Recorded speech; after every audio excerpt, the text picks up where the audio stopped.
no one would have condemned him for cruising and landing the plane. I wonder what Paul felt.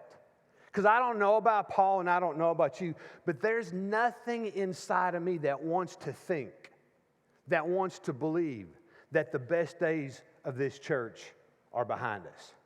As a matter of fact, when I start to feel that angst and I start to settle for cruising and for mediocrity, man, there's something wells up and I think, what is it? What is it that creates this tension inside of me? And I realize what it is. It is this right here. The 8 families who came to BCC last Sunday for the first time. It's for the people that are going to come this Sunday morning for the first time. Now, I wonder if they want to come and be a part of something who talks and acts and lives as if the best days are behind us. I wonder about the person who's not here yet. My family members and friends who live in this community or another community and desperately need something in their lives. Do I want a church to think, man, we've done it already?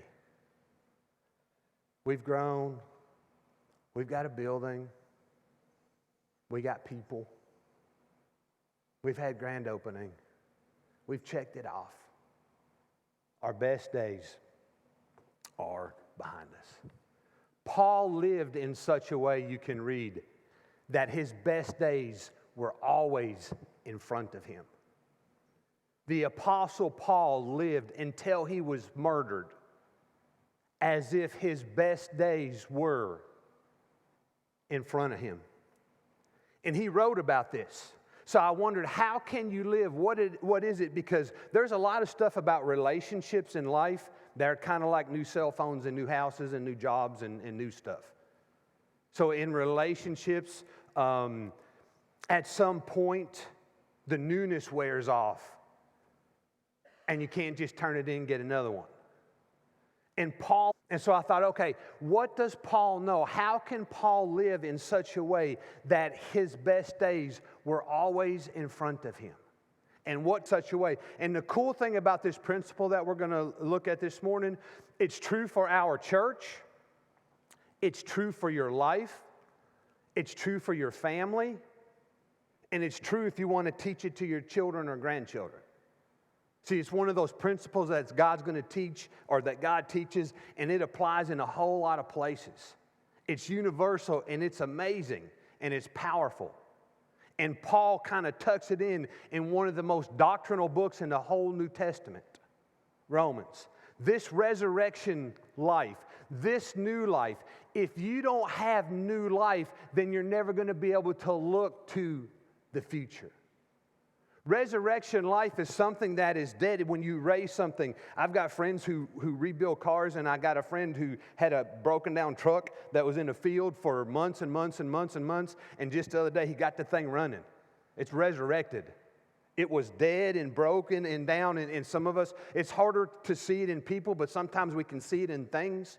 When you have something old and it's dead and done, and then that's something that a truck and a car can't do on their own. Resurrection or new life is not something that you can generate by being a good person. Resurrection life is not something that you do by volunteering again. Resurrection life is not something that you pat yourself on the back because you come to a church building on Sunday morning. Real resurrection life, the only thing that is going to allow you to live every day of your life like the best are yet to come. Paul tells us this resurrection life you receive from God comes from God. It is a gift when you realize that your old life, there was some junk and that stuff was going to leave. And it doesn't matter how good you think you are or how bad you think you are. God's take on it is we all are dead in our sin. And we're all, and most of us realize this. I mean, no one had to tell me that I was a sinner. That in my mind, that I knew, and in my heart that I knew. I knew where my life was headed. I knew that I needed a new life. And that's what resurrection life comes from God. Not because I lead one church, not because I teach the Bible, not because I come and work here. That has nothing or maybe little to do with Jeff having resurrected life that allows me to live tomorrow like it will be better than anything I've done in the past. In resurrection life, this is huge for some of you. Resurrection life, new life that is a gift from God, allows you not to be defined by some of those worst days in your past. Some of those horrible. This resurrection life that you receive from God, it's a gift from God, is not. And then Paul starts to describe it. You have a resurrection life if you know God. It's a gift from God. And then he starts to describe what the best days ever look like. It's not timid. It's not grave tending. It's not walking into the pasture. It's not saying, come on, horse, let's go. You've done your job. It's not a timid, grave tending life. It's not just good enough to keep the weeds out of the garden.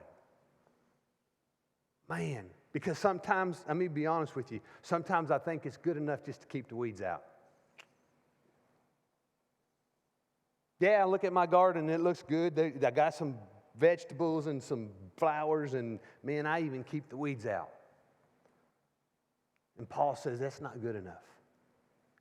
It's not just tending. It's not just tending to a grave.